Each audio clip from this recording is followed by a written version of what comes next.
안녕하십니까. 매일 눈으로 세상의 흐름 읽어드리는 Y타임스 정세분석의 추부길입니다.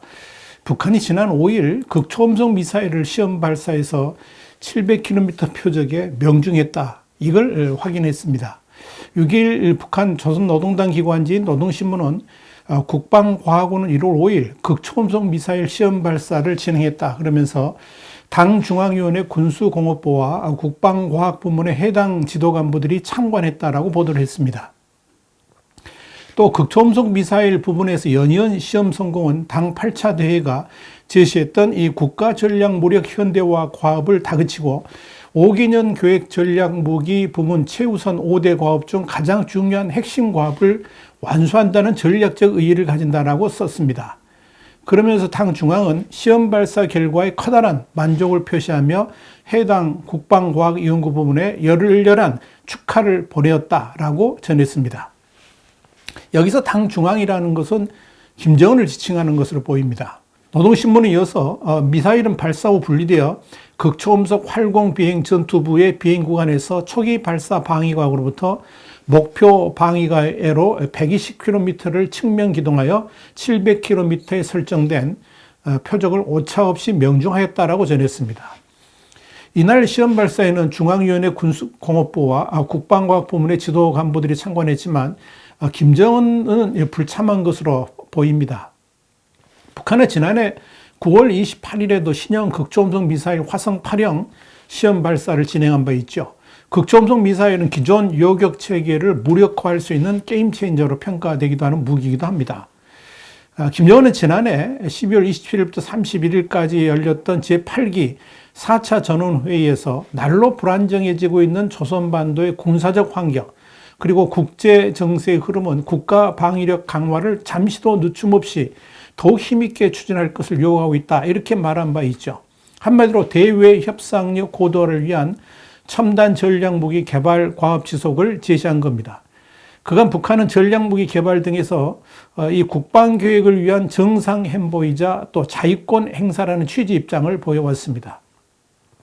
이번 미사일 발사와 관련된 과업 부각도 이와 괴를 같이 하는 언급으로 해석이 됩니다.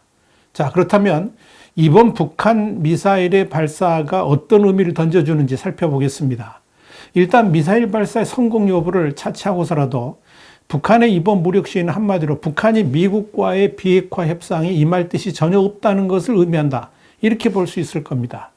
AP통신도 5일 북한의 탄도미사일 발사 소식을 전하면서 2달여 만에 무기 발사이자 비핵화 협상에 다시 합류하는 데 관심이 없고 오히려 무기 증강에 초점을 맞추겠다는 신호라고 평가를 했습니다. AP통신에 이어서 김정은 위원장 치하 10년간 탄도미사일 발사 시험이 62차례 이루어졌다 그러면서 할아버지 김일성 주석 치하 46년 동안에는 9차례, 아버지 김정일 국방위원장이 통치한 17년간에는 22차례였다라고 전했습니다.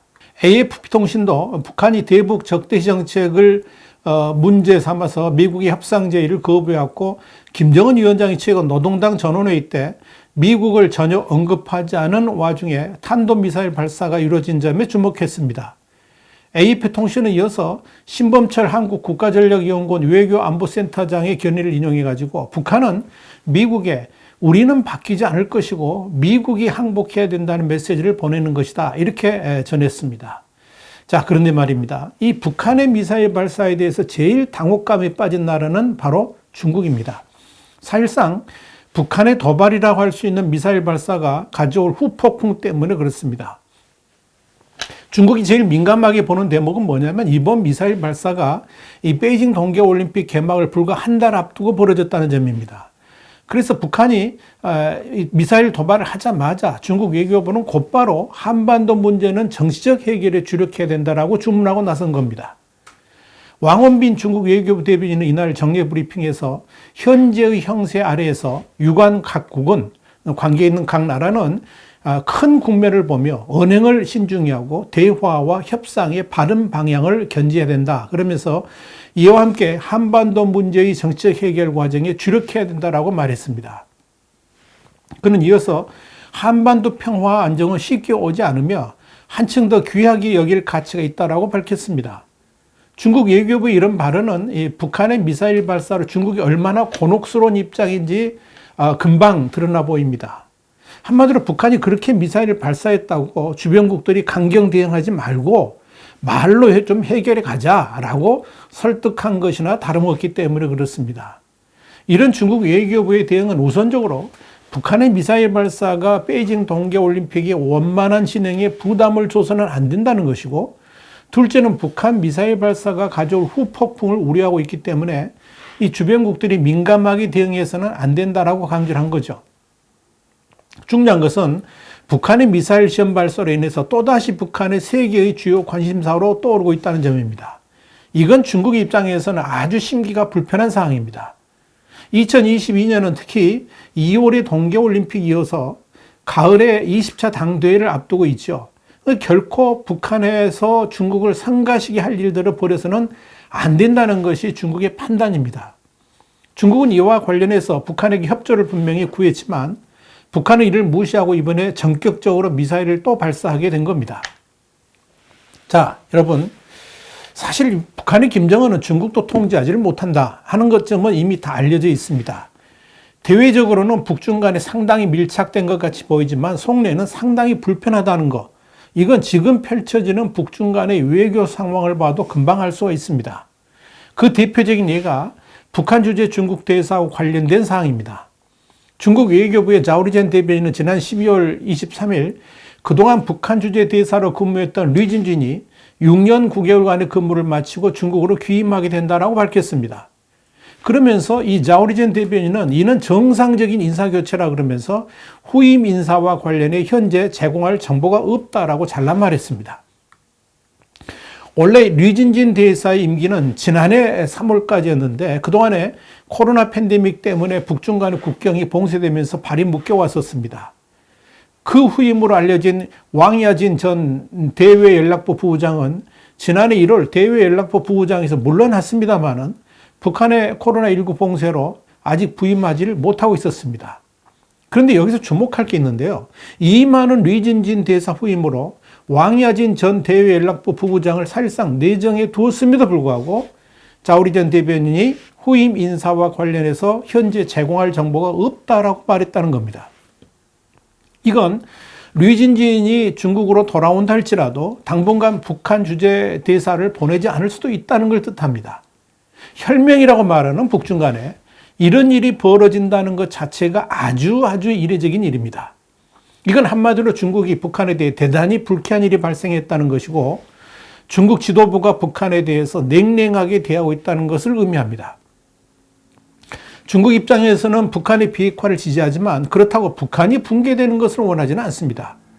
그저 안정적으로 북한이라는 체제가 잘 유지되기를 바랄 뿐입니다. 그런데 북한이 미사일 등으로 도발을 한다든지 또는 남한에 대해서 국지전적인 분쟁을 유발한다 그러면 이건 곧바로 중국의 안정에도 심각한 위해가 된다고 판단하고 있습니다.